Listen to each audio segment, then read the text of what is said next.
sudah bersama dengan Bapak Pasarius Ara sebagai narasumber yang akan saya tanyakan tentang kisah Kazun Dekok yang berada di wilayah Ukir. Selamat siang Pak. Selamat siang. Saya dari SMA Fransiskus. Nama saya Hugo. Dari kesempatan ini saya ingin bertanya singkat tentang kisah Kazun Dekok yang berada di wilayah Ukir. Mungkin Bapak bisa jelaskan atau ceritakan cerita tersebut secara lengkap. Baik, terima kasih anak Hugo, nenek Hugo dari SMA Fransiskus. Selamat datang dan selamat mendengar. Jadi cerita tentang Gua Liang Songan atau Kazun Dekok saya memperoleh dari orang tua saya dulu. Cerita tentang Kazun Dekok itu. Pada zaman dulu dia pernah cerita dengan saya berkali-kali. Nah, sekarang saya sampai dengan hari ini soal cerita atau riwayat tentang terjadinya Kazun Dekok atau Liang Songan itu saya tahu persis. Jadi terima kasih nenek, saat ini saya mau ceritakan tentang gua itu atau Kazun Dekok itu. Asal mula terjadinya Kazun Dekok di wilayah ini nenek Hugo. Wilayah ini ada dua tenau. Tenau Batu dan Tenau Rasi. Boko. Di dalamnya dikuasai oleh Gelarang Batu. Gelarang Batu ini dulu di bawah kekuasaan Dalu Biting, Kedaluan Biting. Pada satu saat Kedaluan Biting perintahkan kepada Gelarang Batu untuk bawa 2 batang kayu pateng dalok yang disebut di Manggarai Haju Pateng Ruah. Di sini Haju Pateng Dalok itu sudah yang paling keras untuk semua kayu yang ada di wilayah ini pada zaman itu. Dalam benak atau pikiran Gelarang Batu, dia berpikir perintah dari Dalu Biting ini benar-benar suruh untuk bawa 2 batang kayu pateng betul.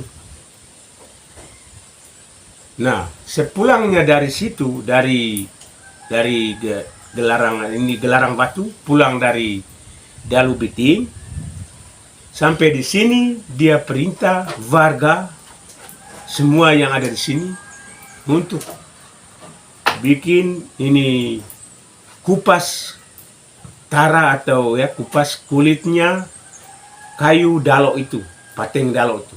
Cari yang paling keras dan paling besar. Nah, pada waktu itu semua warga pergi cari dan dapat 2 batang.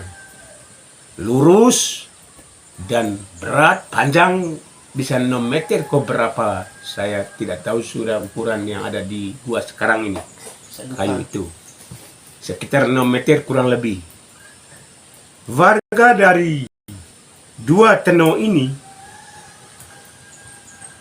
warga atau rakyat roeng dari Gelarang Batu, pikul kayu ini.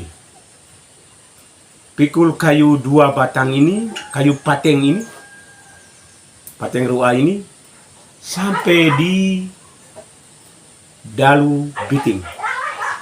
Sampai di Biting.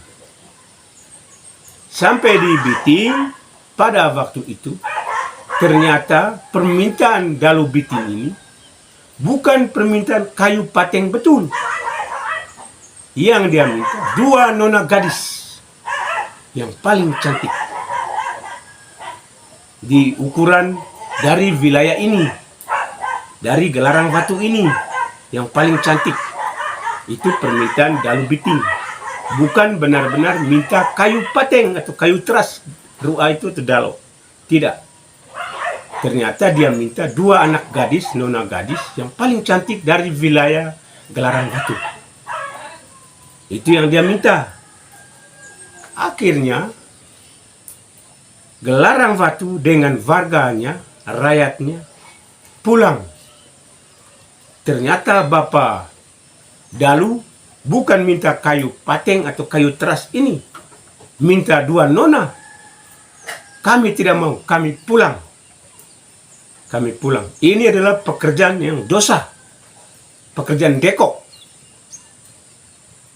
Pekerjaan dekok. Ini. Permintaan ini pekerjaan dosa, permintaan dosa. Dan pada zaman itu, yang ada di situ hanya binatang buas pada waktu itu, ular dan lain-lain, termasuk setan yang disebut bahasa di sini ngiung, potivolo, bapu di tempat itu. Dan ngiung itu setiap hari bisa mereka lalu lalang ribuan ekor, ribuan. Demikian pun binatang-binatang lain, ular dan lain-lain yang buas-buas yang berani semua. Akhirnya pada waktu itu mereka pikir bagaimana kita caranya untuk bawa kayu ini taruh di dalam lubang songan itu, liang itu atau gua itu. Karena di sana banyak binatang buas, banyak ular setan yang ada di sana, termasuk ngiung atau ineveu itu. Manggarai ineveu kita punya di sini ngiung, manusia kecil dan lain-lain pada waktu itu. Akhirnya mereka sepakat, kita buat acara dulu untuk serah ini kayu, 2 batang ini, mereka yang jaga. Dan semua manusia kan tidak bisa lewat di situ, tidak bisa pergi. Begitu, akhirnya mereka buat acara, babi merah, kerbau merah, supaya batas antara permintaan dosa itu dengan manusia warga di gelarang ini, gelarang batu ini, 2 tenok ini, sehingga putus permintaan yang dosa itu, dekok itu, supaya tidak akan terjadi lagi ke depannya. Jadi mereka buat pakai acara kerbau merah dengan babi merah supaya putus batas bahwa tidak boleh terulang lagi minta manusia di wilayah ini dari siapa saja. Buatlah acara ini dan mereka antar ke gua songan itu, liang songan itu.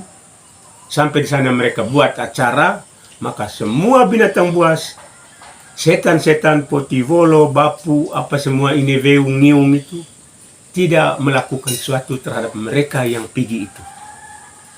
Mereka simpan di dalam gua itu 2 batang kayu itu dan sampai hari ini. Dengan persyaratan warga di sini tidak boleh melihat, tidak boleh pergi lihat, tidak boleh lewat di situ, supaya tidak kena dia punya sanksi atau tidak kena lagi seperti yang terjadi pada permintaan oleh Dalu Biting itu.